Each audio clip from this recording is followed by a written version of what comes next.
is okay in here because she's carrying her gun? Is that going to be a problem?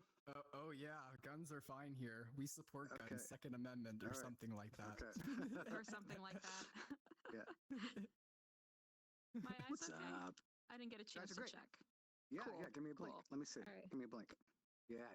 Look good. Cool. And, All right. Yeah, I was kind of running late. So. Are you showing off that eye tracking? Here, let me get a zoom in on that. Yeah, very nice. Yeah, they're gonna make him a little. Ultronix is gonna make the eyes a little bigger, right? So.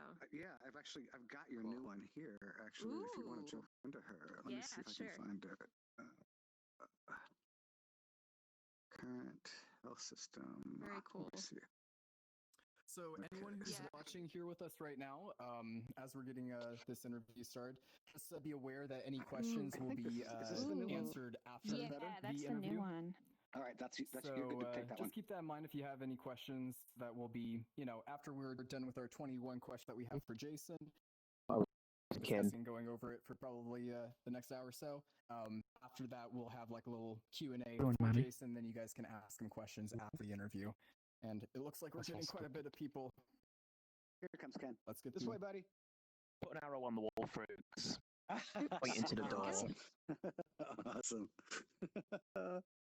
I mean, it's a big space, so it's easy to get lost, right? Well, I was going to stand at the door and just show people where to go. But Fruits hello. Sort of Hey, you just. my use now. Sorry, things are still loading here. To optimize avatars if you can as well, because it is running. Can't I jump today? I was like running late. And then, let's swap as I into was going up the avatar. house, Come on. up the stairs to the house, there was a dog, and I had to stop it. So I actually went onto the Twitch stream, and it says subjectivity. Yeah, that's a projector, so you guys. I was like, I have it's to spinning because it's projecting. No, Here, let me show that to you. I mean, it's kind of we actually have a light projector. But this dog was great. So. Actually, this one doesn't have shadows on it, but if I enabled out shadows, it would project out to this. So yeah, that's actually a light that's doing that. Oh, that's cool, man. All right. Oh, thank you for putting on and off my stuff. I appreciate that. Yeah. Hey. What's up, buddy? Yeah, shadows are cool. How's it going, bro? Still loading in here. Bear with me. Nice to have all of our people that we're going to be talking with today. It's great. The fam.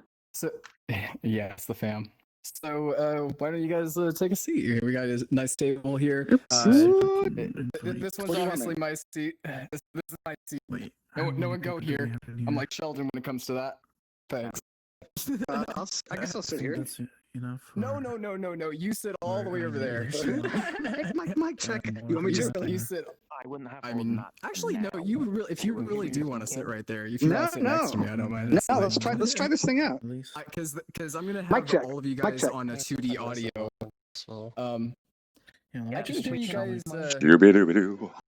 Can you guys? You don't mind, like as I'm doing that. Thanks. Mic check. Sorry. Cool. So basically, I'm going to be having you guys on kind of like a broadcast style audio, and I already have the camera set up to kind of, go towards you, and I'm going to be clicking on the camera, So basically, like your own little multicam system here. I love it. Yeah. Definitely.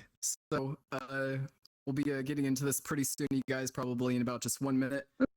Situate out. Are you opening up that? What? Sorry. Oops. Oh no! You can open it up. What is it? Bitcoin. Oh, that's awesome. Yeah, we gotta put some NCR inside there too. Totally. Oh, I'm seeing the inside of my head. Woo! Okay, there we go. Oh, really? We fixed your hair though, right? Yeah, the hair's good. Okay, good. Yeah, the hair's fine. Except if I look down this way, then I can still see hair. But hey, Ken, I got your new. Are you here? I got your new avatar. Oh, cool. This one has the pocket dimension in it. Oh, nifty. Let me put Jason, Subjectivity, and Crow on broadcast, and I'll get seated myself because I already know. Gotta get comfy. You might have to jump out of the chair. Yeah, I'm not sure how. There we go. So jump up to get out. There we go. You spot multiple of your characters, my dude. Yeah, your pocket dimension is on your left hip, I think, and it's a grip. Okay, yeah, work with me, fingers. Oh, I can't Nice, see. More, you got gift a Substack. I'll figure it out later. Yeah. No worries. Oh. Okay, let me get that thing out of my damn way. All right. Yeah, adjust your backs. Stretch. Okay, wait, let me actually reset in this thing. Here we go. That should be better. Oh, excellent. Okay, so welcome you guys. This is our first Neos interview that we're having here. Jason, welcome. Nice to have you here. Thank you. So good to be here. Thank you so much, Nix. Pleasure. Yeah, absolutely. And why don't we get this started off by asking your first question. I got all the questions right here that I've written out for you. All digital. What? Sweet. Yes. So our first question is, who are you? Tell us who you are. So I'm Jason. I am originally from California, and I've been living and working in New York for the last 15 years. I'm a filmmaker by trade. I studied film in school, and I've been working as basically a freelance director for like 20 or 25 years. I've made TV commercials and TV shows and live theater and films. And now for the past 4 years or so, I've been working on the Metamovie project. Awesome. And so why don't you also let our viewers know, what is the Metamovie project? So the Metamovie project, let me start to answer the question by asking you a question next. Have you ever imagined being inside a movie? Like, you love a movie, you love that movie so much that like all you want to do is just like be inside it, be with those characters. Have you ever had that thought? Let's go. Plug in. Right?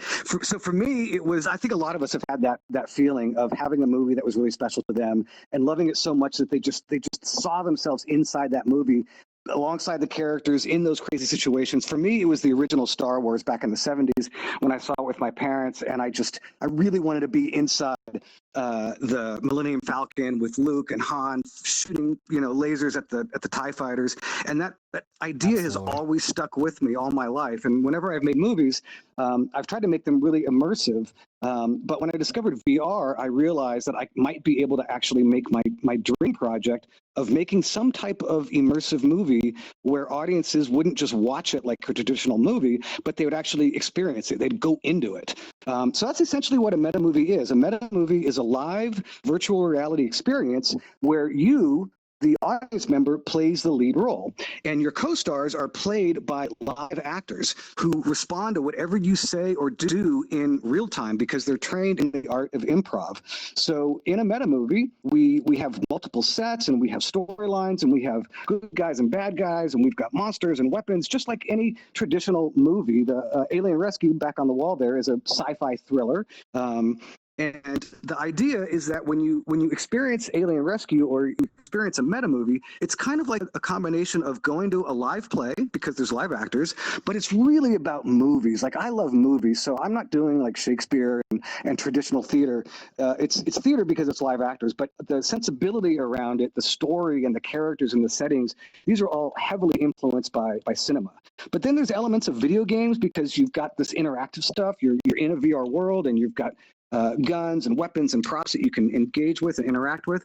And there's an element of kind of Dungeons and Dragons and role playing, because when you're the hero, that's what we call the main audience member of a meta movie is the hero. And when you come in and you buy a little ticket, it's not very much money.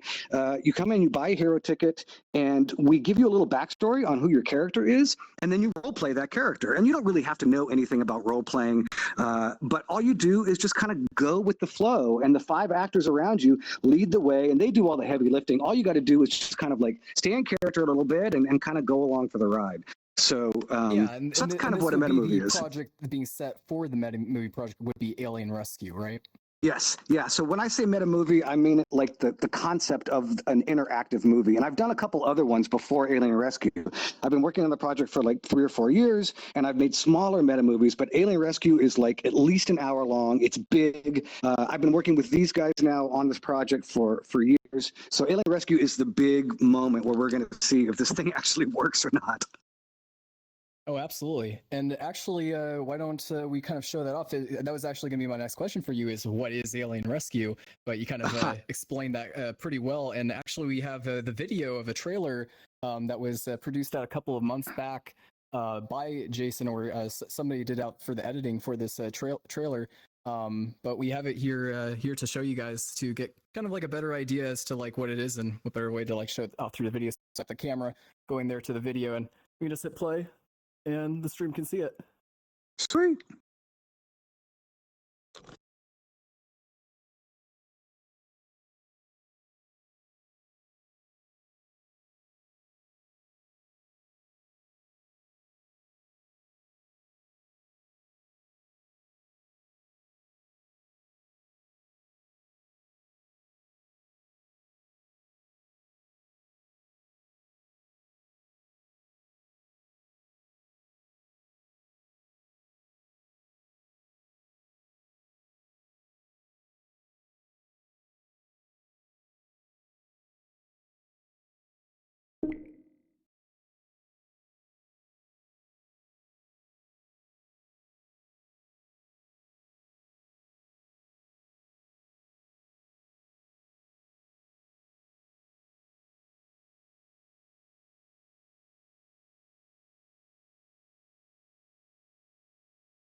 Whoa, hype. Everyone get those pogs in chat, yeah? The pog. Excellent. So yeah, a really awesome trailer made out there, and definitely gets us hype. Thanks, chat. Big shout out to the editor there, Michael Zonda. He's our video editor. He's edited all of Thank our you, Michael. social media and our trailer and stuff. He just killed that thing. So Yeah, and I mean seriously, that just seeing something like that here inside of Neos, and the fact that we have something like that now, and it's even being purposed out to have a full experience that people can go through and have with real-time actors. I think it's just something so unique and different. It's unlike anything that's really been done out, I feel like, in this kind of way. It's something really special. So I got another question for you, Jason. What got you into film? oh wow, good question. Wow. I mean, I think, it was like, so those early film experiences of going to Star Wars, seeing Alien in the theater for the first time. I was always a child actor. I did like acting in like local theater, and I went to UCLA to study theater. And when I got there, I realized that I wasn't really as good of an actor as all the other actors around me. But right next door to the theater department was the film department, and I always liked science. And I went to science camp when I was a kid. I'm one of those kind of nerdy guys. And so once I discovered that filmmaking was kind of like theater plus all the cool gadgets, I was totally hooked, and I've been doing it ever since. Absolutely. For me, I'm kind of the same way, where just being inside of my room watching endless movies with my VHS tapes that my parents would probably buy, and going through everything that I could, because we didn't really have that much cable, but we did have a VHS. So let me ask you next. What was the first movie that you saw that you were like, oh my god, movies freaking awesome? I love movies. There's a lot. It's kind of hard to just pick one, because each one has its own different kind of emotion, Totally. or makes you feel different. I would say a movie that I still really even like to this day is like that I could rewatch over again would probably be like V for Vendetta, probably, Oh, because I just yeah. really like the emotional side of that movie, and I don't know, I just feel like it was really good the way that they depicted it out. If I was to say like one Yeah, I love that movie. Yeah. Okay, so here's another question for you. What got you interested in VR and using Neos as a software to help your project? Good question. So, like I said, I was always into tech and gadgets and gear. And as a filmmaker, I mean, I'm old enough to be able to remember when we went from standard def to high def video. And you know, moving through the ages of technology with film, you know, you're always looking for ways to make your movie more and more interesting. So, you know, the first VR that came out was kind of like 360 video back in 2014 or 2013 or something. And I got my hands on an early VR 360 rig that took like 9 GoPros and rubber banded them all together. You had to like export all 9 streams and then stitch them all together. It was this massive, huge headache. But I was kind of digging the whole, you know, 3 DOF, you know, 360 kind of movie. And then when I saw High Fidelity for the first time, I saw their website. You guys know High Fidelity was an early player in social VR about 5 or 6 years ago. And when I saw their website and I read about what they were doing and I saw it was free, I was like, oh, I gotta get this. And so, like, I remember that day when I stumbled upon their website, I then instantly started looking around for VR gear, and I got you know, an early Index or an early Vive, and just started dabbling around in High Fidelity, and that was kind of the start. And then, you know, I was in High Fidelity for 2 or 3 years developing the first couple of sketches. That's where I met these guys, Nicole and Ken. We worked together on a couple projects over there. And when High Fidelity kind of imploded, they basically ran out of their investment money. I had to move the project to a new metaverse, and I went metaverse shopping basically. And I popped by here, and I met you. I remember that first day that I met you and Aegis, and I popped over to VR Chat and took a look at what they were doing over there. Yeah, and so I looked at, and that was, you know, this was again about 2.5 years ago, and that was when Sansar was still kind of hopping, and I looked at Sansar, VR Chat, and maybe a couple others, and then I asked my team, especially my avatar designer, Ultranique. For me, avatars are really, really important. I mean, everything is important, but I did not want a really cheesy, lame avatar. I wanted it to be the most coolest types of avatars. And he was like, well, if you're after the most high-end work that we can do in terms of avatar design, it has to be Neos, no question down. And so then, you know, Neos was kind of small and VR Chat was really big, and there was all these potential audience type of work. And I remember having to make a really hard decision. Like, if I build a Neos, it's a newer metaverse, and it has all this power, but there's not too many people there yet. If I build in VR Chat, it's a kind of a crappier metaverse, and I don't mean that in a bad way, but just you can't do as much. It's no secret that Neos is the most powerful metaverse out there. There's no really denying that. So it was just a question of, do you want to go with the metaverse that has the amazing engine and all this power, or do you want to go someplace that's already established with all these people? And I made the choice. I was like, I want to take a chance. I didn't really know that much about Neos, but I just saw the potential here. And I'm just so glad I did, because what I didn't know at the time was that the community of Neos is even more special than the engine itself. I mean, the engine is incredible, but it's the people that use the engine that make this place so great. So that's how I kind of stumbled upon Neos, like I said, about 2.5 years ago. And boy, that was the best decision that I've ever made. I just couldn't be happier. Yeah, and and you guys as well are a part of this community too. You guys have been here for many years, and just having you guys, you know, being here inside of Neos and actually building out that community, being a part of it, and actually caring about it, it couldn't make me even more pleased and happier. And which is exactly why we're doing this stream today, giving, you know, this time for you guys, because the fact that you've chosen us to be able to do that, I couldn't be more grateful for that, because this is such an early time here for Neos, and we'll even remember these days as it's like, oh, remember, you know, Totally. the time of Neos as it was now, Totally. and to where we're at. I can't even imagine what's going to be like in a few years. I mean, a few years, a few days. That's what's so crazy about this, about Neos, man. Days, it's like, I mean, like, so like we're 10, putting out updates 10 days ago, there were no vehicles in Neos, or maybe 2 weeks ago, there was no real vehicles in Neos. And then all of a sudden, Gearbell and Lucas started, you know, kind of tweaking their Corgi system. And suddenly now there was a car or two. And now, like 10 days later, there's freaking tracks and hover cars. And it's like, you guys are insane, man. I don't know what is happening here. But it's pretty fun to be part of this community. Aegis has actually built out some better vehicle systems. So after this interview, we're even going to be Crazy. showing that off for stream, because, you know, that's been the big topic here inside now has been those vehicles. So amazing. Pretty cool. So we got our next question because for this interview, we're again just doing 21 questions, you guys, for Jason and for this Metamovie project for Alien Rescue. This is going to be question number 7. Your thoughts, or actually question number 6. Sorry, getting ahead of myself. Advice for viewers on how they could start a project from scratch if you are new to the VR entertainment. So you got any advice? Ooh, that's a really good question. Yeah, I mean, I think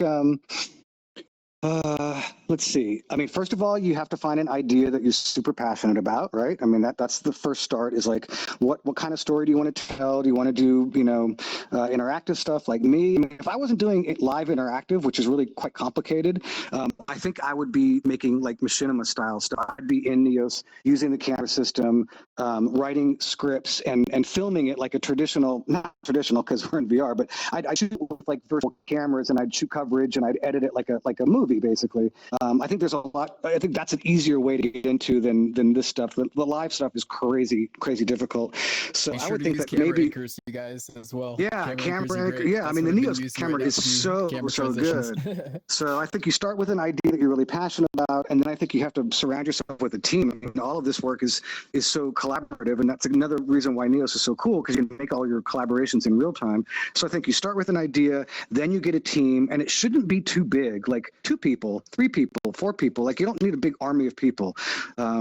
And then you just have to figure out the roles of what everybody's going to do. And my big philosophy is to say yes to everything. Like if you want to be the leader of a collaborative project and you've got an idea and you want people to kind of help you with it, I think the biggest piece of advice I would give you is to not be a jerk and not pretend like you're some super amazing artist and all these people are working for you because you're so great. Like that's the worst way to do it. You have to understand that if you're going to work in a collaborative medium, it has to be a real collaboration, and that means not demanding that it's always your way every time. So I have found the more I say yes to an actor has a suggestion about a new line, or somebody has a suggestion about a way to build this, or anything, just fucking say yes, man. Just say yes and involve you and give up some of your own ownership of your work and let it be more of a group ownership, and you're going to have more buy-in from your collaborators, and the project, whatever you're making, it will just get better because there's no one person that is so smart or so artistic or so genius. It really does take a collaboration. So that's my biggest point, is to let go of your ego and say yes. And that's a very hard thing to do for some It is. people, especially in the it's hard for everybody. industry. Yeah, it's hard for me too. I mean, you don't want to let go of your stuff. But if you don't, I mean, I've tried it the other way, and it's really not fun when you're saying the more you say no to people, the more they don't really want to work with you. So it's like, just give it up, man. Just say yes. Absolutely. Okay, so great answer for that one. So question number 7, your thoughts on how VR for film, or I'm sorry, what's your thoughts on VR for film and what sets it apart from traditional film and storytelling? Well, I mean, I think it's the natural evolution of the art form. I mean, we started off with live theater for hundreds and hundreds of years. We had, photography, we had early cinema. We had, cinema kind of evolved and went from black and white to color to big screen to 3D. So you see, visual storytelling kind of evolves naturally, and VR to me is just the obvious natural evolution. There's no denying that being in an immersive space like we are now is just so special and so interesting. And so when you think about taking a story that you usually watch in 2D and just ask the question, wouldn't it be cool to be inside the story, like in that story world? It's such an obvious thing to me.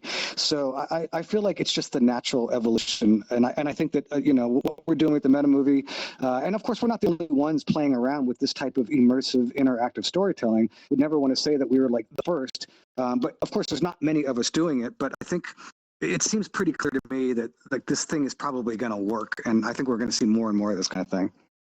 Yeah, it brings it back to what you were saying right when the interview first started, where you were talking about how you're putting somebody inside of the movie, and I think that's like the biggest thing that feels like different for you, right? is that Totally, instead of it absolutely, feeling the just like, immersion. oh, Totally. I'm watching this thing, I feel like I'm here and I'm in that I'm space. here. So Yeah, I mean, and there's lots of challenges that go along with it, but boy, I mean, I still remember the very first time that that Nicole and I over here, she plays Z in Alien Rescue. The first time Nicole and I started messing around with just a couple of pages of dialogue and script, and we were in an immersive world, and she was playing a character, and I was pretending to be the audience member, and she started doing her lines and started talking in character, and we were in this space, and I just got this wave of chills, and I was like, oh my god, like this is awesome, like this is gonna work, like, so it's just, you know, it's pretty cool.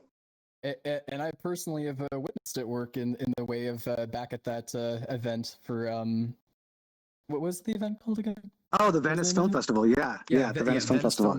Yeah, the Venice Film Festival. That alone, just seeing how people were able to go through that, and the fact that we even got to somebody giving us reviews on it of how the experience was, that even though that was intense, it was also really amazing for them. They felt like a badass basically afterwards.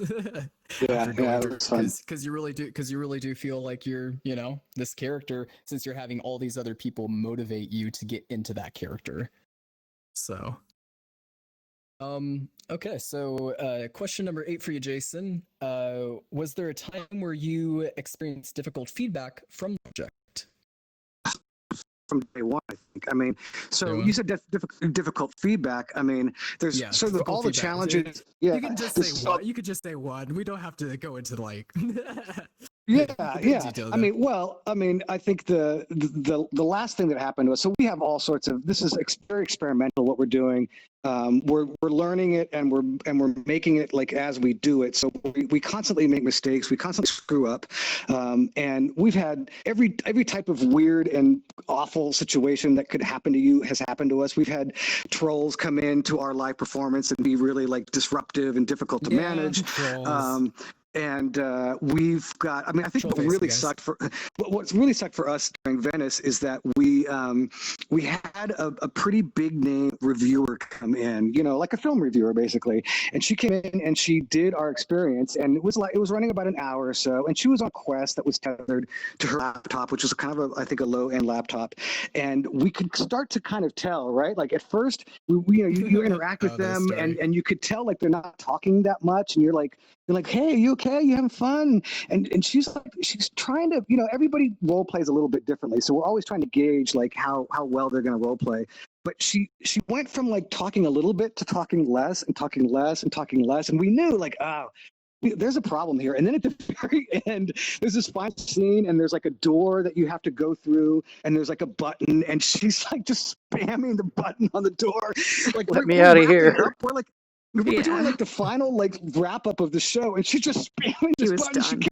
And she runs out, and then she's gone. And then so I hop off. I'm like, oh, that's bad. I hop off and I get on the email. She basically threw up all over herself. She basically like the reviewer who could tell the world that like we're doing a good job basically got completely sick because of us. Like we made her barf. So that's never very fun. She got the intense motion sickness, which I can imagine that would be probably the worst feedback, is that you can say that somebody you know. Honestly, she was pretty nice about it. She didn't hold it against us necessarily, you know. Yeah, she was cool about it. She was really cool about it. Yeah. But it's never fun, you know. You have to develop a thick skin. Actually, when I was making that question up, I was actually hoping that you would talk about that. Is that wrong? No, I mean, you gotta actually going to bring that up. So you gotta own your failures, man. I mean, we failed so many times. You just have to, at some point, you just have to get over it. Fail often, fail upwards, right? We got this. If you enjoy your failures, you'll realize that you can be more accepting of the ones that will come in the future, and as well as you can like learn from them. It's not something you should look at as a negative. You can actually it's just part of the process. If you learn from something, it's not a failure because you've picked up knowledge you didn't have. Exactly, and we already know that we're changing stuff inside of the Alien Rescue to make it so it's more smooth. Exactly. More smooth. Yeah, less barfy. Less barfy. Always good.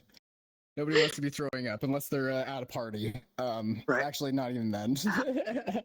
You probably should get to drinking water, which actually, we do have water here for you guys. Would you guys like some Oh, water? great. Yeah, I'd Sure. love some. Here, Excellent. Let me give you a cup there. Virtually thanks. hydrate. Yeah. Thank oh, you. No Yeah. problem. Oops. I'm just giving you guys your water Alright. here. It Thank is you. virtual. Please be sure to drink actual water too. You know. Thank you, thank you, thank you. Much appreciated. There you go. There we go. Oh, no problem. Oh, whoa. And- That went fast. Take a sec. Oh, Yep, I mean, wow. it's virtual. What do you Just expect? chug it all. Yeah, Yeah. It's yeah. checking out. Well, Like we're at the Like Fat a- House. It's great. what? It's great. It's You know, the What's water the one with- animation's pretty good. Yeah. right. Yeah. Yeah, I gotta Yeah, work with nice. liquid Good. physics some more. It's fun stuff. Yeah, water is the best. I agree. So, question 9. We're getting through these so quickly, yeah. So, or wait. Oh yeah.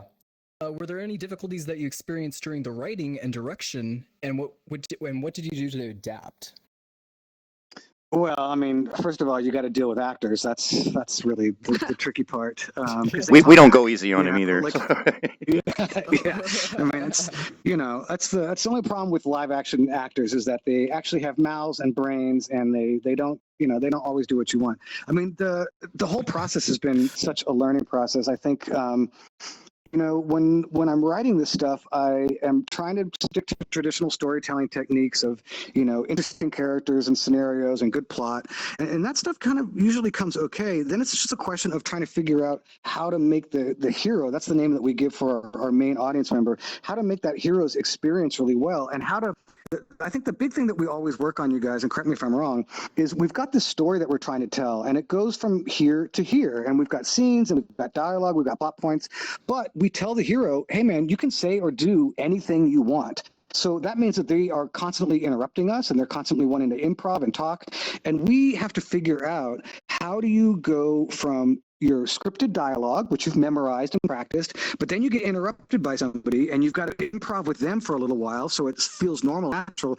and then you've got to get out of that situation and get back into the scripted dialogue. And that, man, I mean, I don't know, you guys are the ones that really do that. I don't know, what is your technique for managing that? I just kind of throw it on the actors and say, all right, here's your script, deal with it. But I mean, that's the challenge for you guys more than me, I would think. Looked like you had some so, input. I mean, yeah, I actually do have some input. So like you have your scripted stuff, and we all know our scripted parts fairly well, but there comes a point that sometimes somebody will, the hero will interrupt you or something, and maybe what they say will bring up stuff that kind of comes up. And so in my mind, I have sort of the script is like segmented pieces of information, and I try to get through the scene with getting all of the information in there, but honestly, it doesn't matter what order it's in. And also, if they put some extra information in there that I can bring back later, it's sort of like this little pocket, and I kind of have this visual in my mind of like a list of all the things they've said. So if they say, oh yeah, my planet has this, on my planet it's this, and my family is like this, you can try to compartmentalize that up here somewhere and try to bring that back later. So you're kind of just picking it out and throwing it back into the script. So that's kind of how That's I awesome. do it. I didn't even know you did Basically that. Sounds like, and basically what you're saying is, though, having a good relationship also with the actor, and also the fact that the actor is, because you can't direct as much if the actor isn't good. So it's a mutual relationship with direction and acting, that the actor also has to be in the mood. It can't just be a one-way thing of direction. It's also the actor that really is playing like a lot of the role, which is a very good point. And Absolutely.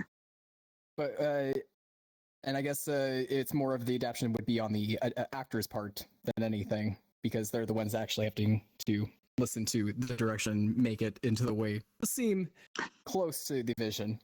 I mean, what we try to do is we start by rehearsing with nobody there. We just rehearse the blocking of the scene. We figure out where everybody wants to go. I will sometimes pretend to be the hero character. And then once we get the scene kind of in place, then we start bringing in friends of the project or just random people that we find. And we say, all right, can you just come in and play this scene? Here's a little bit of backstory. And they might not know anything about what our project is. We just say, kind of just go with it. And then it gives the actors a chance to be with like a live hero, because that's the hardest thing about this project is that every hero we bring in is totally different and totally unpredictable.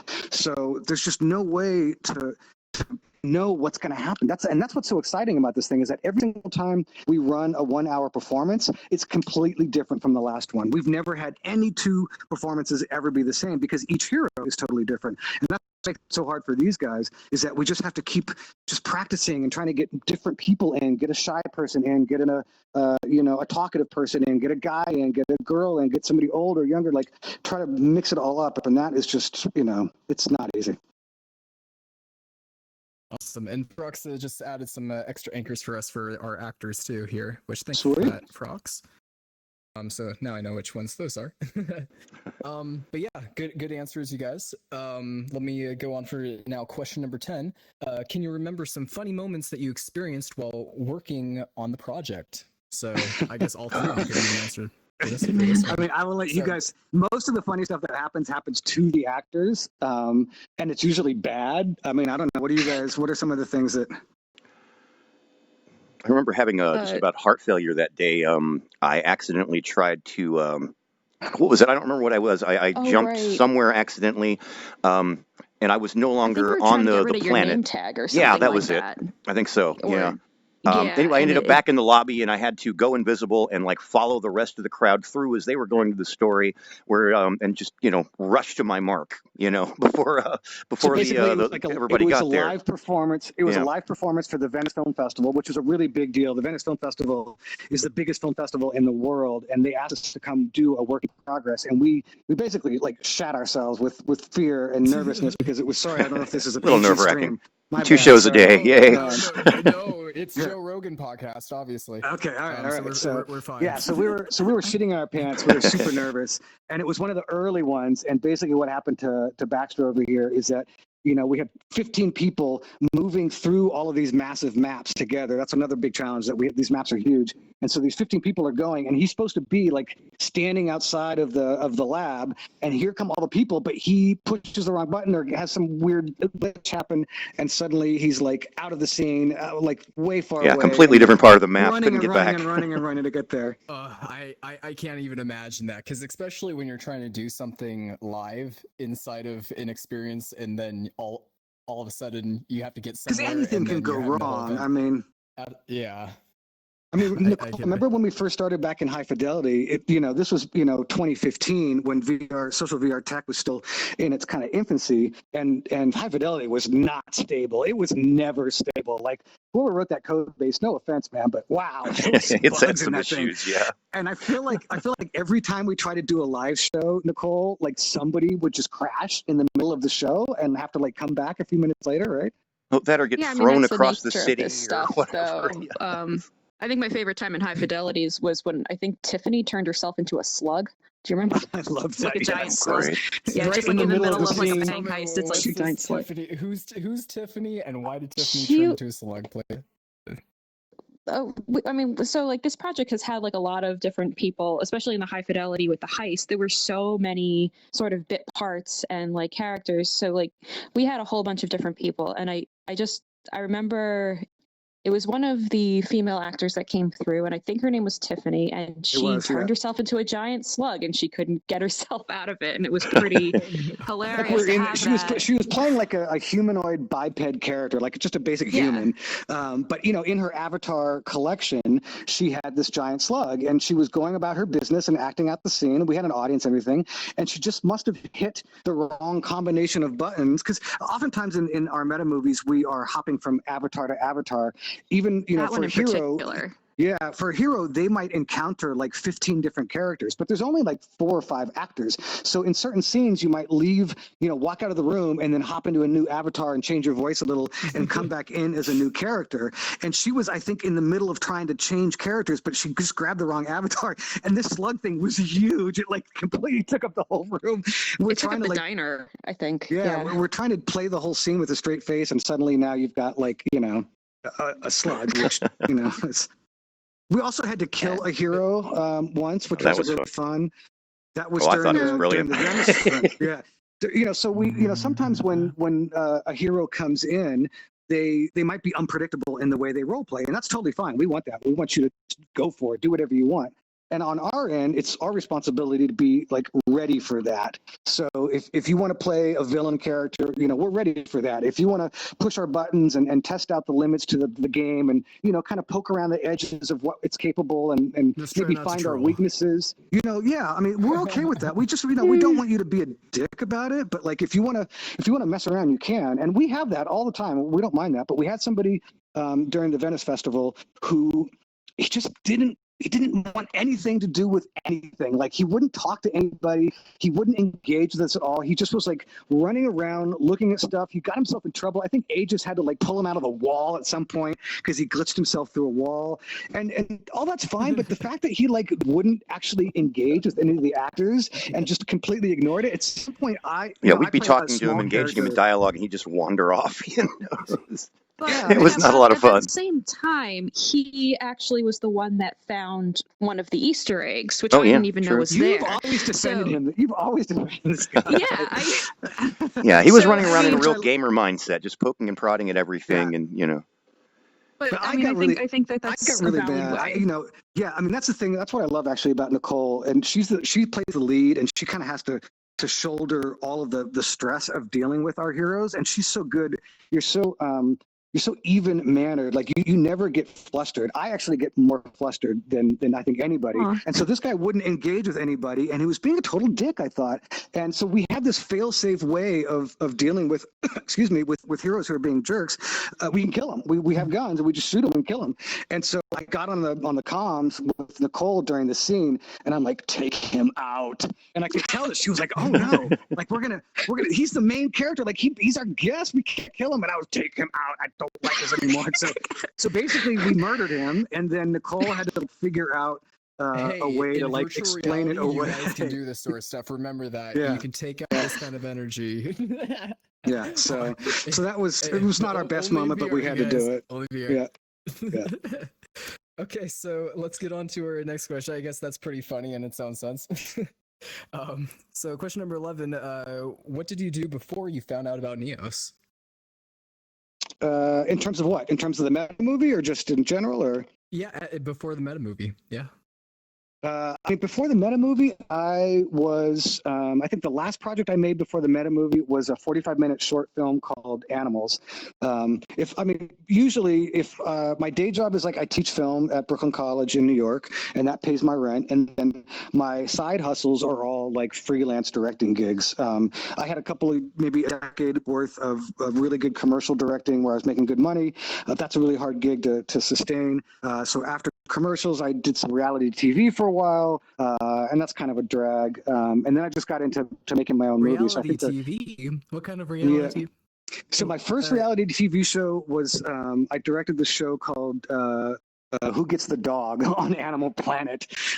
This was like 15 years ago or so, and it was the story.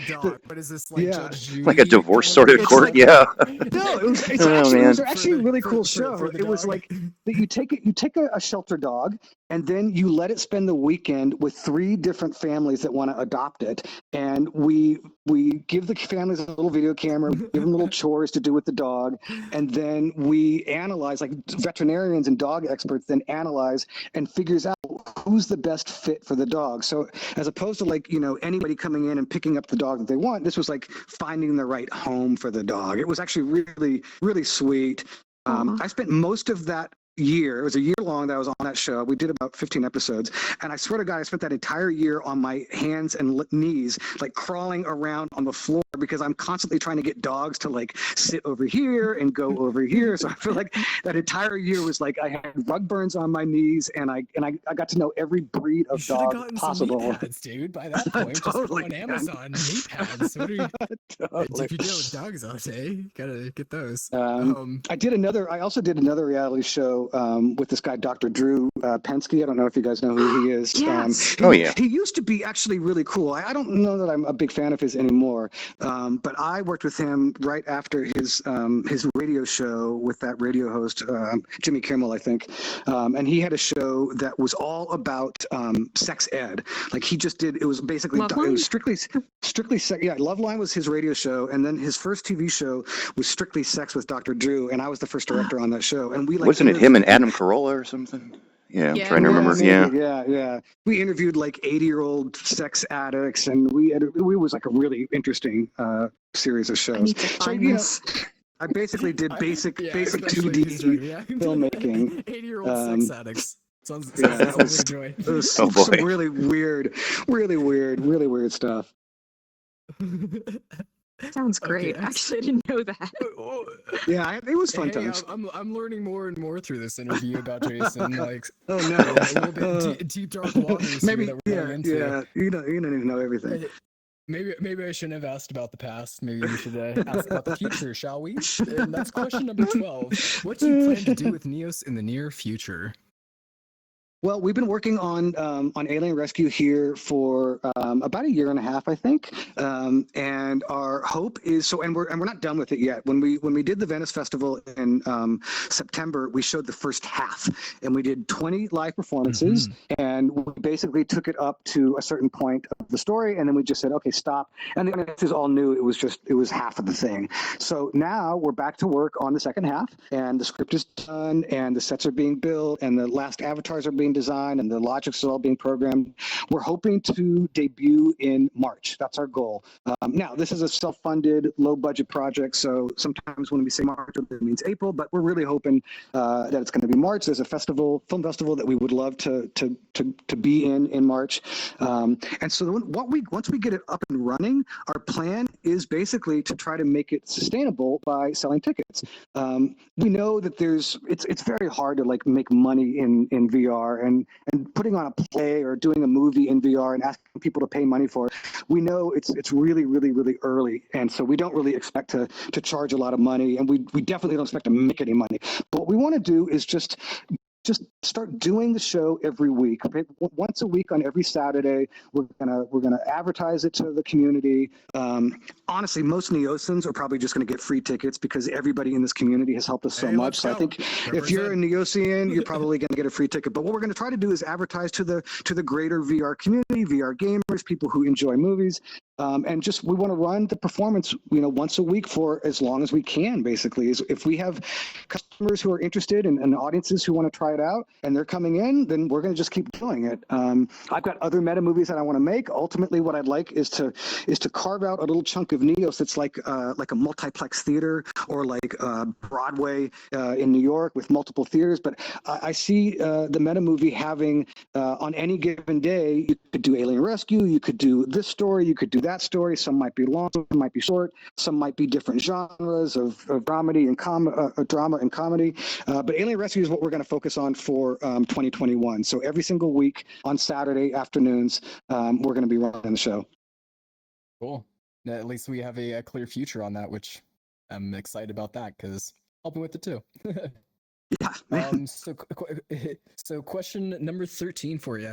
How did you find the actors you were working with for your project?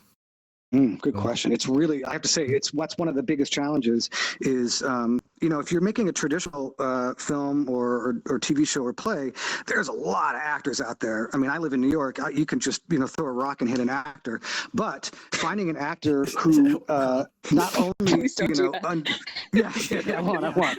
But finding an actor that also does VR and understands VR, it is getting easier. But back in the day, man, it was really hard. I put ads out in all the major publications that you would normally put for casting notices in New York. And I met with a lot of people. And, traditionally what I would do is I would find an actor who said, yeah, I have VR. And then I said, all right, you got to kind of prove that you know what you're doing. Meet me over in High Fidelity at, on Saturday at noon. And most of them couldn't do that. Most of them couldn't figure it out. It was just the tech was too difficult.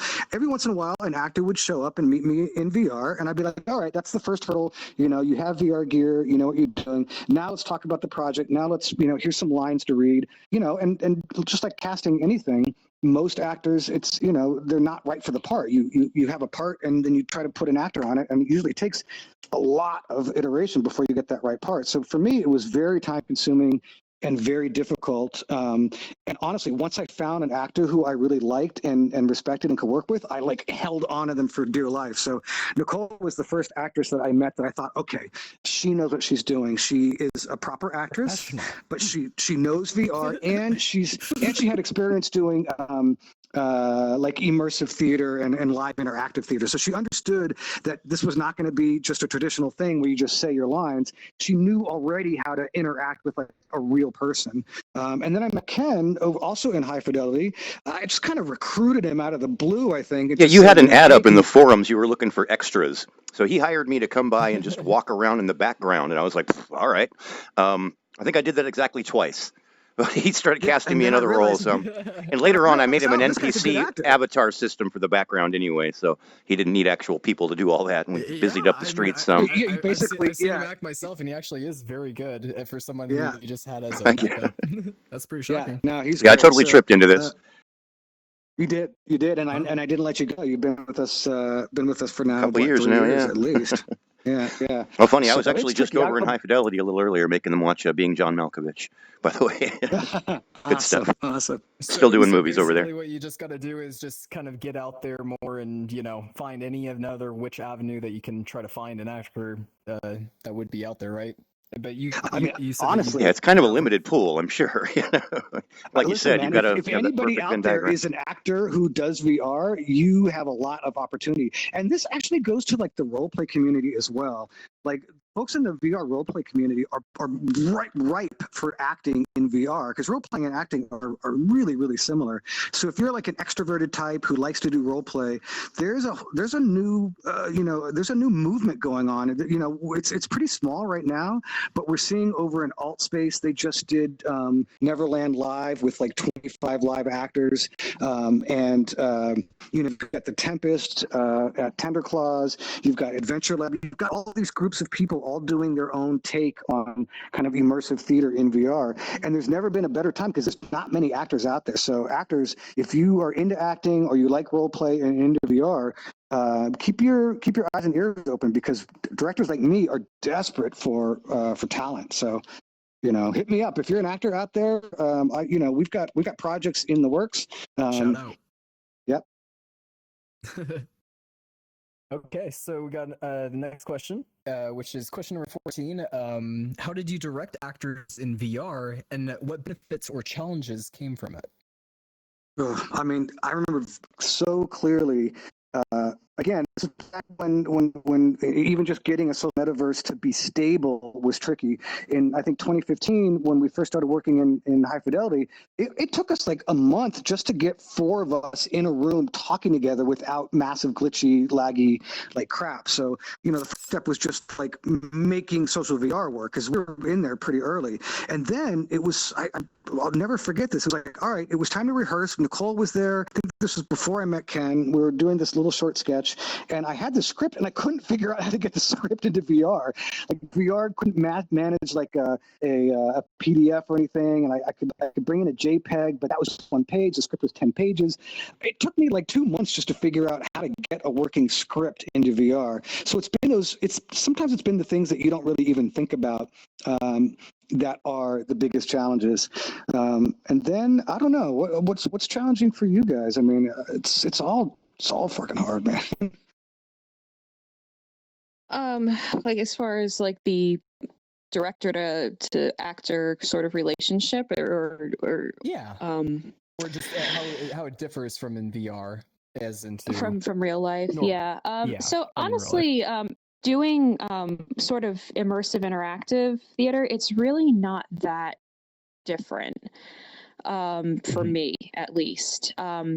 One adjustment that I had to make is because I don't have full body, so you really have to make use of what you can do with your hands, what you can do with your face, and now with the Vive Pro Eye, what you can do with your eyes. And so to some degree, the adjustment was different between okay, so in real life, I can use my whole body. I can roll around on the floor. I can use sort of these expansive gestures, where in VR, with the equipment that I currently have, you kind of have to make adjustments, physical adjustments. But the lack of aside from facial that, expressions alone, it's quite a difference. I'm Yeah. sure those mouth trackers coming out pretty soon then.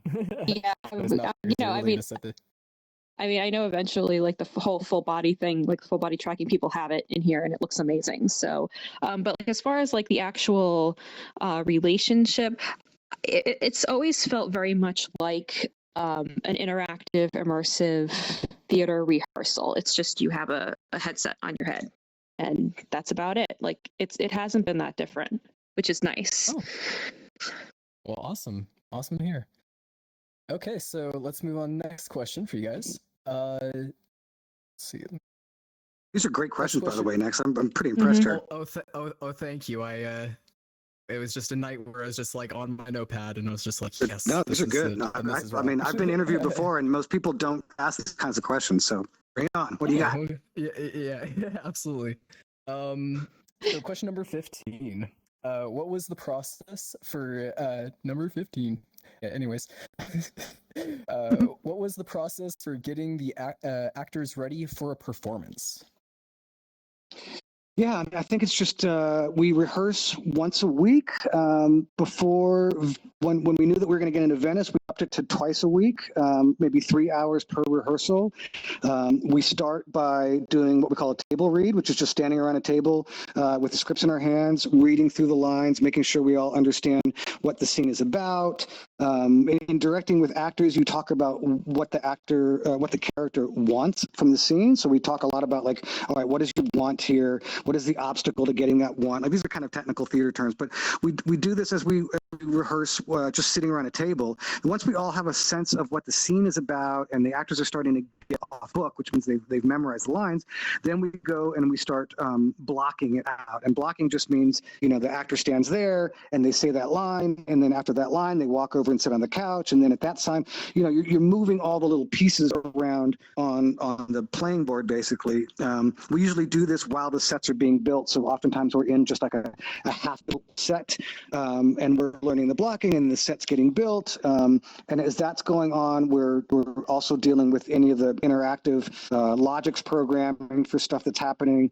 We're also dealing with the composer who's writing original music and trying to figure out how to get that piece of music to start at that time and to stop at that time. So, it's just a building. It's an iteration process of rehearsing over and over again until we memorize it, working on all the staging and blocking, and then adding all the extra elements, the interactive lighting, the way the monsters shoot out lasers, and working on the weapon system to make sure that, you can shoot somebody with 10 bullets and not 20 bullets, like all the technical stuff. And it all kind of, it's like almost like sculpting, like it just slowly comes together, little piece by little piece by little piece. And then at some point you're just like, oh, it's all here when it's ready to go. Yeah, you bring out a very valid point, though, saying that it's not just about the process of when the show is actually going on. There's also the huge process of like what's beforehand and what mostly people aren't seeing as to the setting up of that process, because it could even be days before where you're collaborating, talking with that person, saying this is where we need you this exact time, and your mind is always in it in a way. Yeah, it's like a juggling act. You've got all sorts of things going on, and you're just hoping that you just kind of move towards that finish line. And then when you're there, that's the best, man. When you've got the project kind of up and running, and the audience is there, and you're going live in 5 minutes. Just that feeling when you do your stream, when you're like, okay, here we go. Like, let's not mess this up. This is live. That's the really fun part. We're live. We'll do it live. Yes. Just no screaming out the F word. Okay, so question number 16. What inspired the unique designs for each of the characters for Alien Rescue? Ooh, boy. Oh, that's a good question. Yeah, how did I end up a kangaroo anyway? Right? I got to give a huge shout out to our avatar designer, Ultrany. It's great work.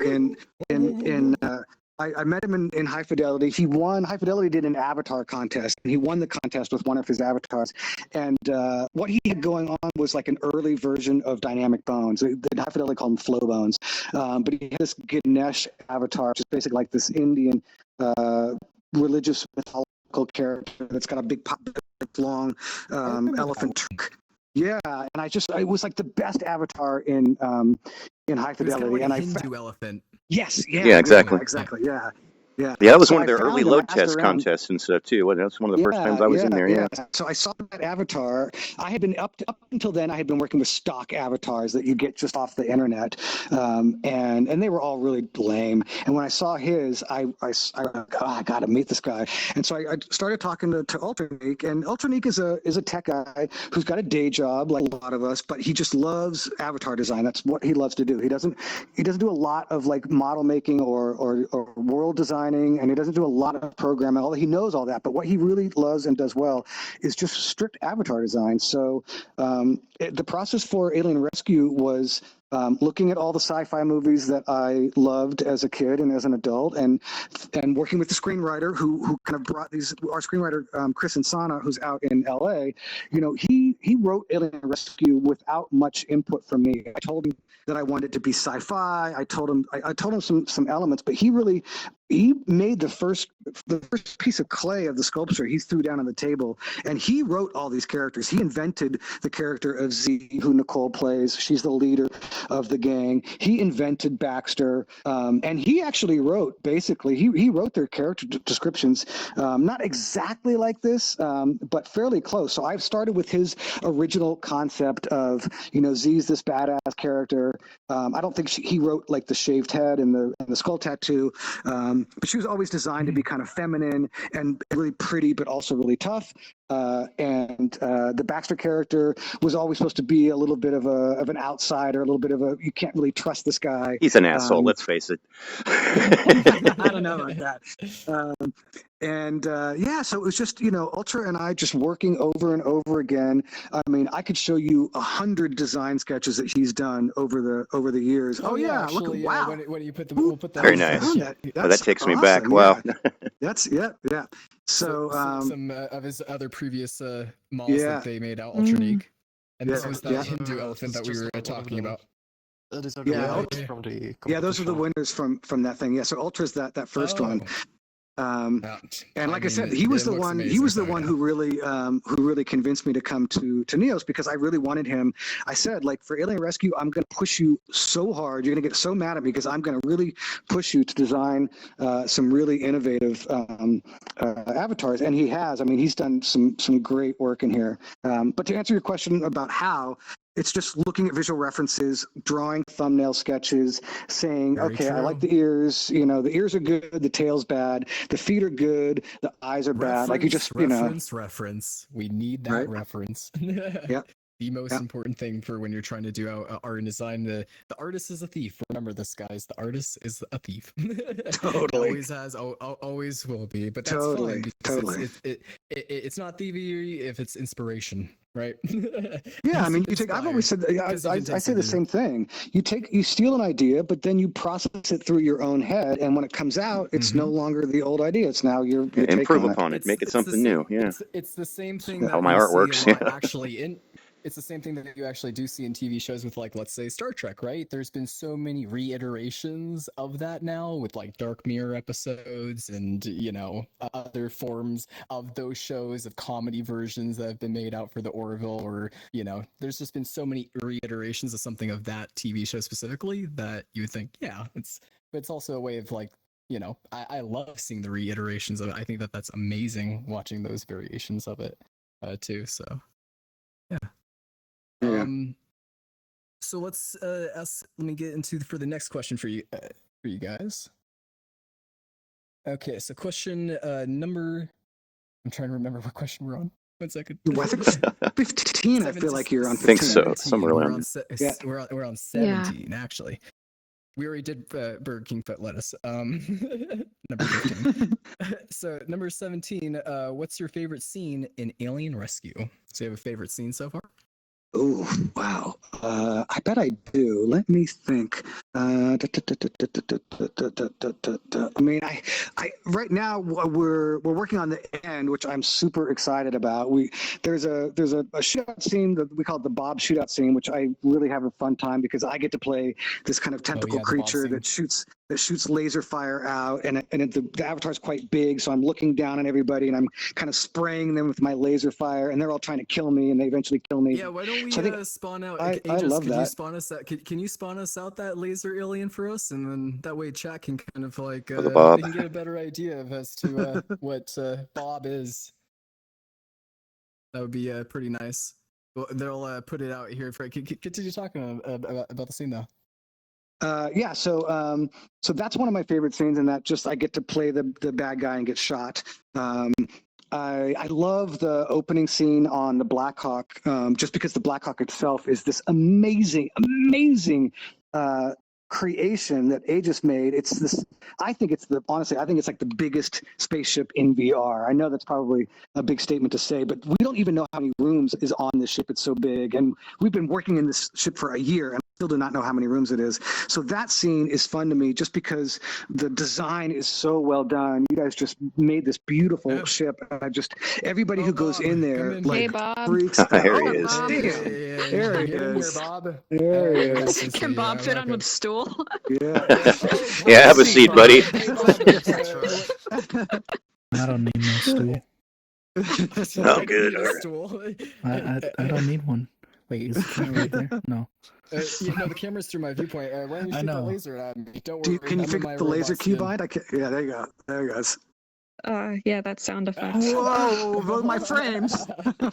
Yes, that did a number. Oh, my frames.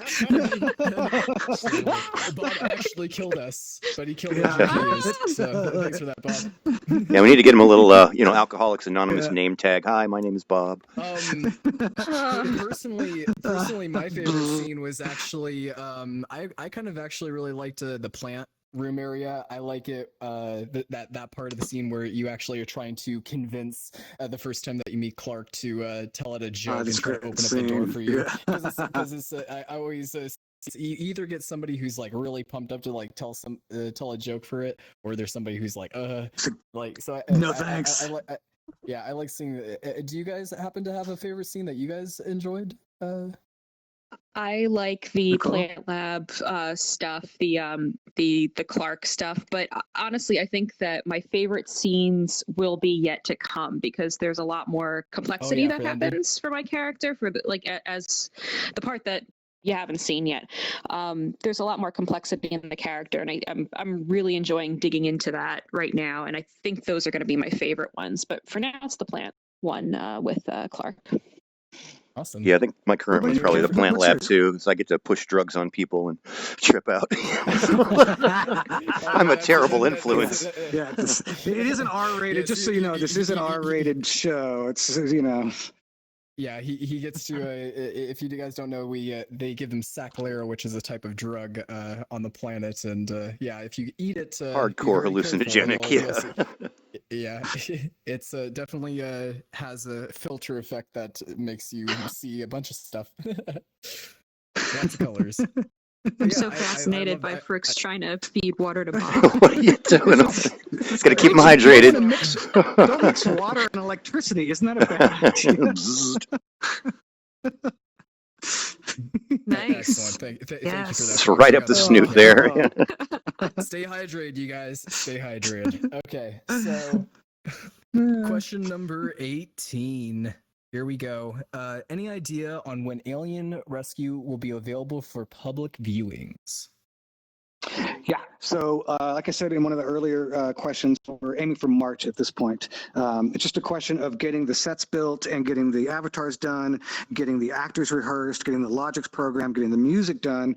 We're all working on that every day. I mean, I work on this project literally 7 days a week, 8 hours a day, nonstop, and everybody else is working too. So our hope is March. That's the goal. But like any big ambitious project that is self-funded, we do have obstacles along the way, and sometimes we put a flag down and say, all right, we're going to try to be ready at this point, and sometimes we kind of blow past that, and there's just not that much we can do about it. So I'm going to say March. That's what we're hoping for. Oh, okay. Look, is he stealing your milk? What are you doing, Libot? It looks like the iBot got your mustard. That's not milk. Mustard. What are you talking about, dude? I don't know what the hell I'm looking at. Have you seen a yellow? Oh yeah, box milk before? Box of mustard. Okay. Milk. Oh, come on. Awesome. The controller Hey, next, died I don't on know me. if you're gonna There we go. ask about the hey Nexalon, if you're gonna ask about the iBots, I won't bring them up now, but at some point I would love to tell the chat about who the iBots are and how they work. Yeah, talk about the iBots. The iBots are pretty Okay, cool. where are you, little iBot? Come on back. Where'd you go, dude? Where'd you go, little bot? Here we go. Oh, hiding out. All right. So this is an iBot, and you can see it's a little tiny avatar. It's a little robotic avatar with an eye. When I first started doing meta movies, I was really interested in the hero's experience. I wanted to put one person inside a movie, and that was the main goal. And for the first year or two, that's all we did. We didn't really have anybody else but just this one hero. And then, of course, I realized at some point, if I wanted to keep doing this and I wanted to try to sell tickets, I couldn't just make a whole performance with 5 actors and all this time and money and then just have one audience member per show. Like, it's not a very efficient way to run a business. You wouldn't make a movie and only sell one movie ticket at a time, or you wouldn't make a play and only have one audience member. So I had to start thinking all right, well, how do I bring in more people without ruining the whole thing? So we came up with the idea of these different types of audience members. So an iBot is small, and we ask them not to talk. So this helps us make the hero the real star of the show. The hero's talking, and the actors are talking to the hero, but we want other people to enjoy the experience too. So we have 15 iBot tickets that we sell for each show, and they're multicolored versions of this iBot. So you come in, you buy a ticket, it's super cheap, and you get your iBot, and you've got multicolored iBots. So you know you're not all gray; everything's different colors. And these iBots fly around with us through the performance, and they're there with us, and they're taking in the scenes, and they're taking in all the comedy and the action and the drama. But they're slightly less interactive because they don't talk. Yeah, well, they originally started out as just spectators, but as Jason's about to tell you, he realized that they needed more agency. They're the biggest part of our audience, basically, so we want them to enjoy the show too. So we started giving them more opportunities to actually engage with us and do stuff. Yeah, I mean, the iBot characters will come through and they will tell us oh, this is really fun. But, every once in a while, Nicole playing Z will talk to us, or Baxter will wave to an iBot and say, hey, man, come over here. And they love that stuff. And it finally dawned on me, and I don't know why it took me so freaking long to figure this out. But of course, the iBots want as much agency as the hero. We can't let 15 iBots talk because that would be just a noisy mess. But what we are doing with this new version of the Metamovie, with the new version of Alien Rescue, is that we're finding all these new ways to give these little iBot characters more and more agency. So, for example, what we're doing right now is we're programming in some logics so that every iBot has a button they can push, and they can turn themselves red or they can turn themselves green. And so now we start to have this ability to have a little bit of a silent conversation with our iBots. We can ask them hey, man, is there something scary around that corner? Could you go scout it out and come back and flash your signals? Green is good and red is bad. So we're adding in all of these new layers so that even the silent little iBots are now more and more part of the story. And I'm having so much fun doing that.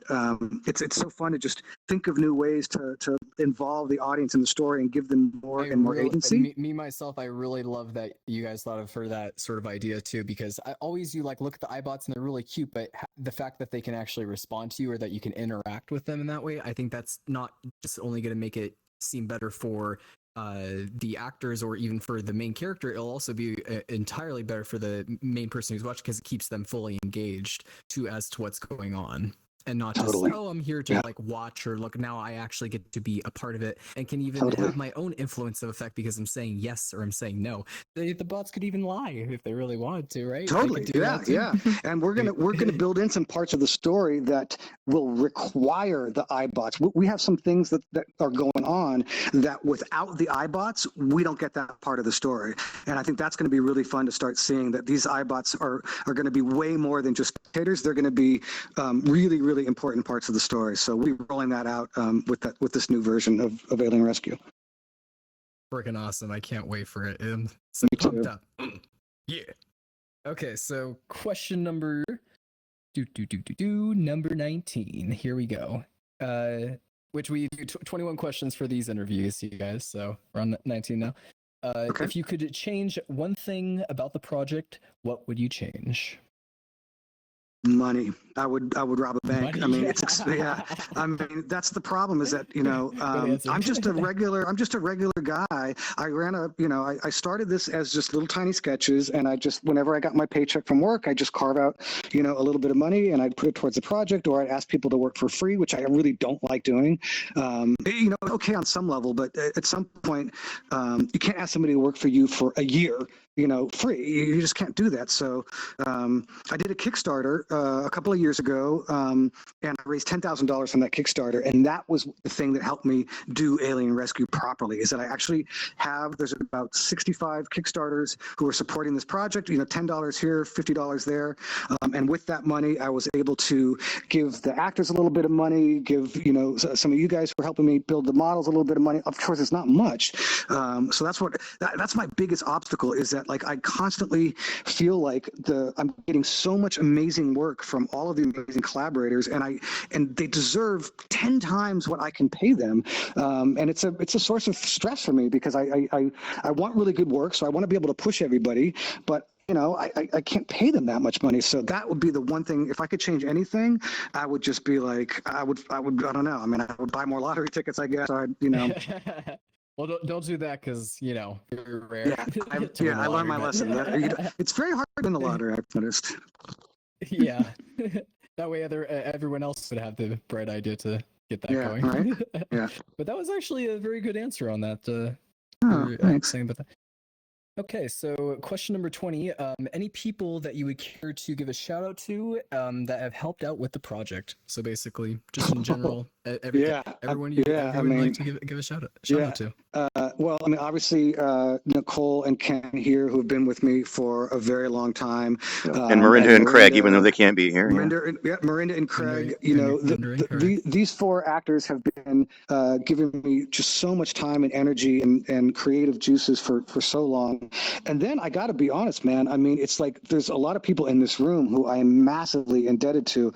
I don't want to blow up your ego too much next, but I mean, that first time that you and I talked and I laid out the project, you committed right there and right then. You're like, dude, I love this project. I'm going to help you, and I'm going to bring my team on. Holy shit. I mean, honestly, you guys in the chat need to know that this. Yeah, seriously, man. This project would not have existed. Alien Rescue would not have existed in the way. I mean, I would have made it with some other person, I guess, but dude, Nex and Aegis and Rue and Coffee was helping us out for a while, and Lucio, you, Fruits. I mean, the support that I've gotten from the Neosians, the community, the people who are. That's what I say. I don't know, but what do you guys say? That's my term for Neosian.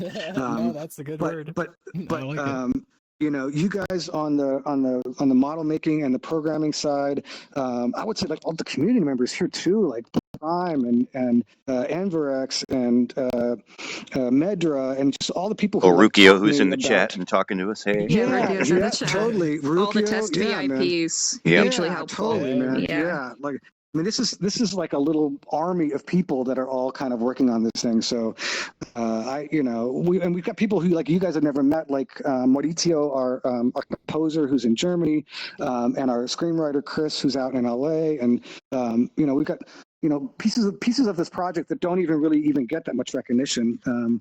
There's a lot, man. If I haven't said your name and you're listening, man, just thank you, because this is a big group project. Awesome. Great shout outs.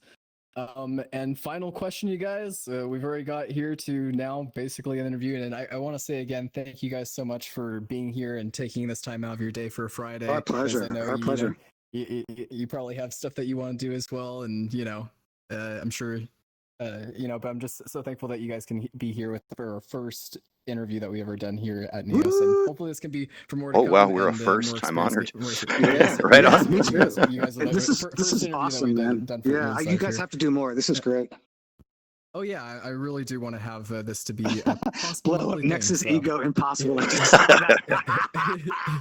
That's so awesome. Impossible. No. Can't be done. Stop it. You're far too humble. You're making me blush. You're making me blush. Okay. Question 21. How can our viewers find out more about the Metamovie project? Oh, great. Good way to wrap it up, right? Thank you for that shout out. Yeah. Hack Jason's email. Oh, I lost my hand. Oh, there we go. Yeah, so we have a website, the Metamovie, themetamovie.com. I think if you just Google Metamovie, we're out there enough that you'll see our website. You can follow me on Twitter. I'm Jason Mo _ on Twitter. You can Jason find us in the you can find us in the Discord Jason here. What? Jason Mo _ so JASONMO and then an underscore at the end. That's my Twitter. Awesome. And the website's a great place to go.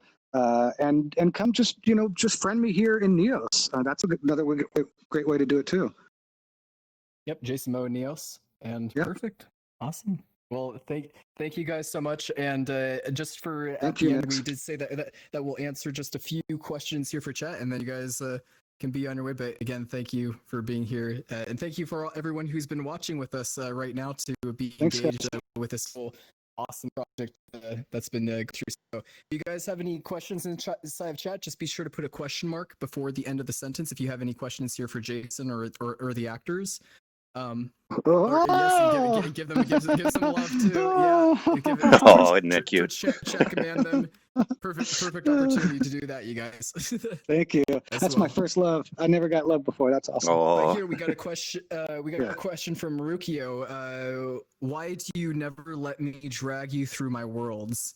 For Jason. That's Rukio, I'm in the war room, man. I'm rehearsing all the time. I'm coming, man. I'm coming. I want to hear your joke. He works 8 hours a day, 7 days a week, my dude. Didn't you just hear what you just said? That's exactly what I'm he coming. said. I'm finding you, Rukio. I'm finding you, man. I'm finding you. It is an awesome tour. It's long, but it is pretty cool. So definitely do it. I love Rukio's vibes hangout place. That was awesome. I've been there once or twice.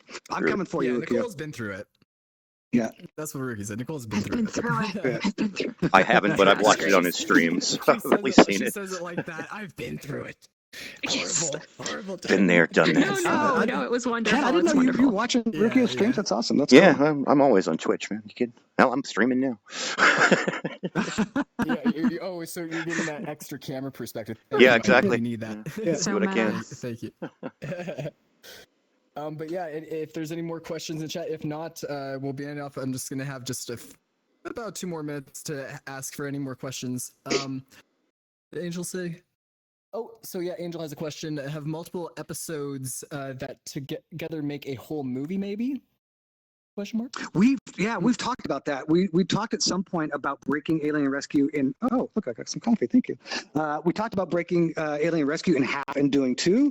Ultimately, we decided that we really wanted to do one full thing. But the idea of doing an episodic is really interesting to me. If we could build some sets and some characters, and then have a story that was more like a 30-minute, like a TV show, but every week or 2 we added new stuff. Ooh, man. Do it in full seasons. Yeah, I like it. Yeah, I would to keep us busy. I would love to do that. Yeah, I would love to do that. Oh, definitely. So another question from Rukio. How long is our rehearsal sessions? But boy, you need to get your started off with 2 hours, and they've been going closer to 3 here lately. Yeah, it's like about once a week. Usually. Between 2 and 3 hours, All the technology stuff kind of, can slow things down. So a 3-hour rehearsal, maybe we get a solid 2 hours of actual work done. Sure. We're busy riding around corgis or doing loop-de-loops, and we get to, it's very easy. We have fun too. Yeah, it's not all easy work. To get distracted. I took him to the laser tag thing the other day, and we were playing laser tag the other day for like an hour. It was like, oh, we should probably just get back to rehearsal now. Yeah. Work, so schmirk. A question from Zaku Gaming. They say, is this going to be a weekly thing for Neos now? It's not probably going to be a weekly thing, but it will be something that we will hopefully try to maybe even do every single month and try to find somebody here that we can interview on for Neos. But coming up for next week, we're probably just going to be getting into hanging out and talking more about the implementation of possibly the desktop mode that Frox has been working on about.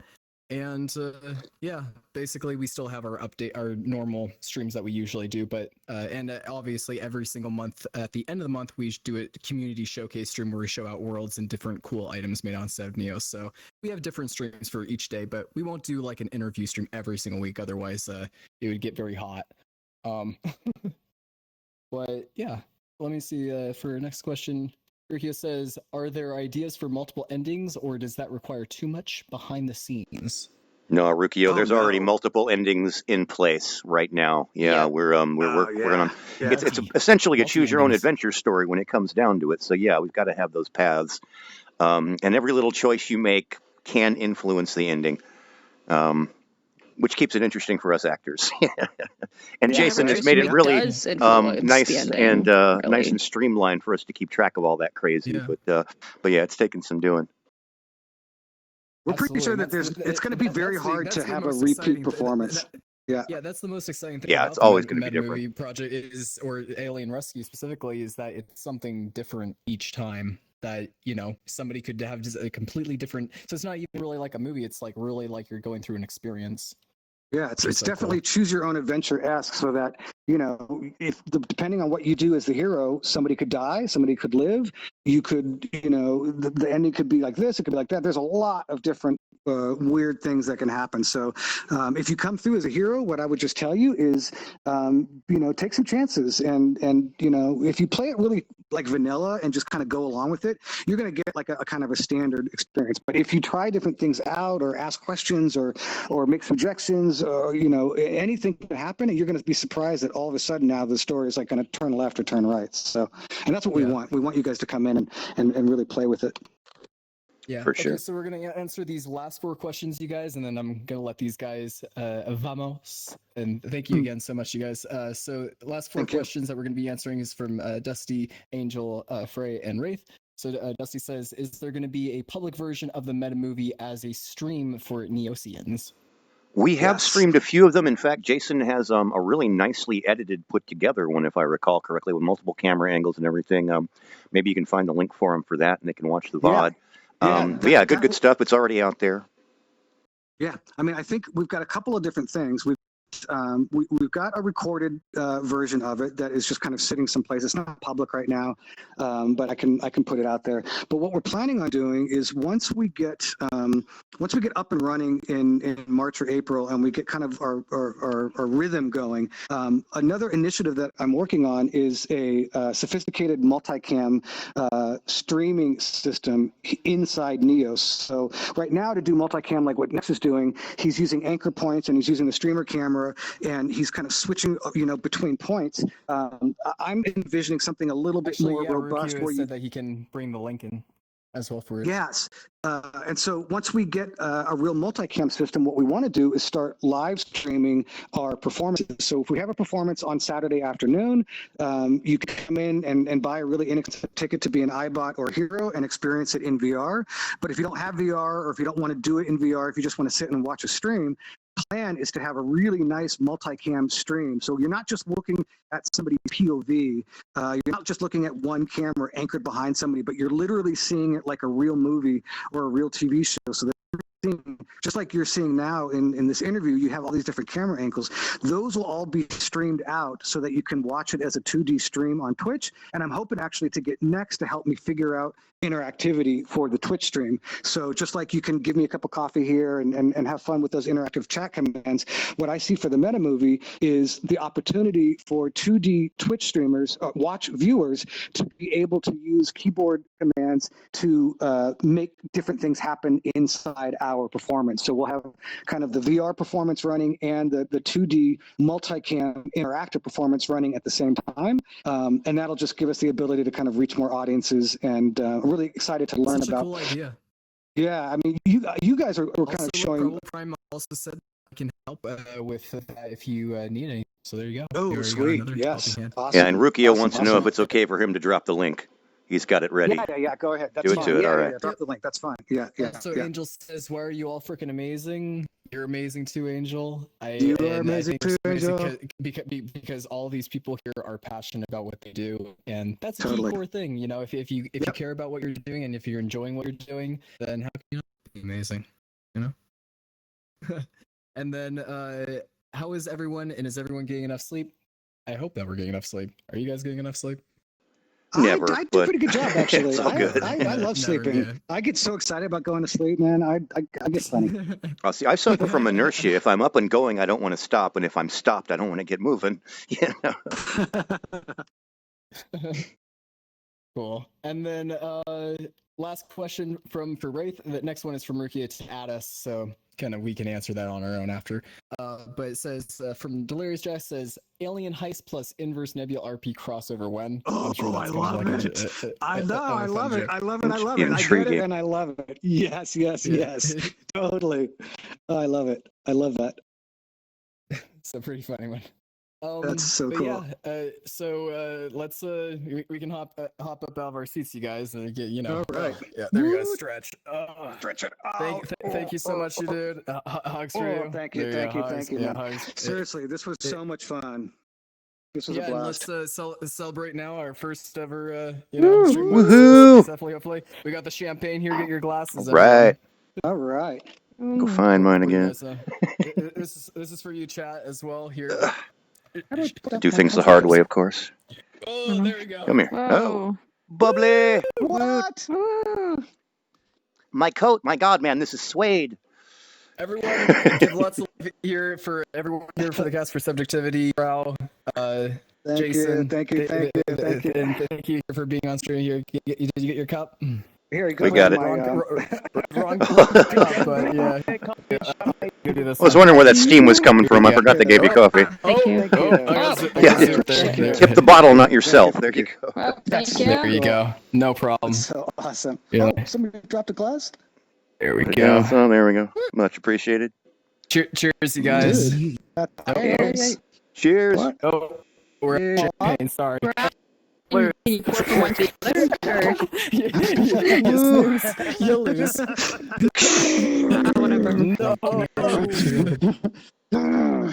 Yeah, you can toss the glasses. That was awesome, man. That was, thank you so much, you guys. Thank you. Thank you. Oh, there it does Thank work. you. Cool. Okay. Yep, and I'm sure Good to we'll see you have guys. some. I'm Good sure times. we'll probably even talk with Theo, have some like fun clips of like different parts of it, and maybe even do like an edited version of whole thing will be up on YouTube as well. So thank you guys. Well, this is a great Cool, idea. thank you. I love the idea. I can't wait to see who you interview next. I will be there for that stream. So Yeah, it's been an honor. So Sweet. good idea here, and nice to be here. So thanks, everybody. Peace to you guys. Yes. Thank you so All right, much. I'm out of here. Have fun. Love to chat for Yeah. everyone. Thank you. I will see you Bye, two guys. in the Bye, morning. Yep. I'll see you guys tomorrow. Yep. Have Bye. fun, guys. Yep. Thanks so much. No problem. And let me Alright. actually answer Rukio's question for you, Yeah, what did he Jason. want here?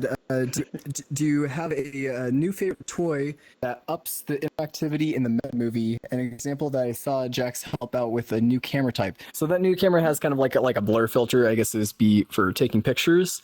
But if there was like a new interactive toy, I wouldn't really say as for something that wouldn't be something that you probably wouldn't already know, unless there was something that Aegis has. Or, well, yeah, I guess that's one of Aegis's favorite. Well, if only we'd have gotten, thing you know, I really them sooner, need- we could ride those corgis into battle or something. That'd be great. This gun is Yeah, actually those corgis are remade, awesome. by the way. They are pretty cool. I mean, this one though. Have fun, guys. Awesome. Yeah.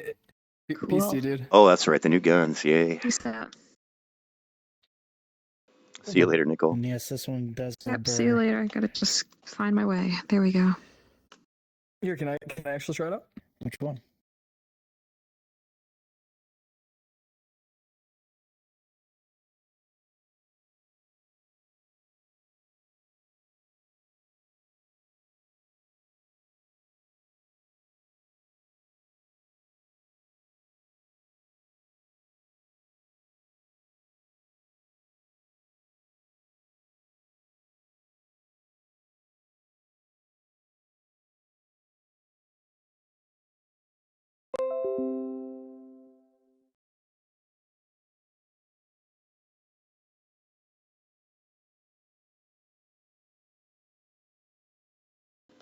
Oh, hell. Did that stupid thing say I was in Indiana Jones still? What a piece of shit. I'll have to fix that. Sorry, guys. I couldn't see the chat the entire time. I've got my fucking VR headset on. In fact, it's still sitting here on top of my head. But yeah, I just thought I'd share that interview real quick. Thanks for hanging out. I'll be back shortly, and we probably will be playing some more Indiana Jones. Like, for real this time. I've got other things to fiddle with, too, of course. Thank you guys for hanging out. I hope that was entertaining. I'll be looking forward to seeing the Neos VOD. Hopefully I wasn't a terrible interviewee. I'm really not good at this stuff. Just not used to it, you know? Anyway, thanks for hanging out. I'll see you guys soon.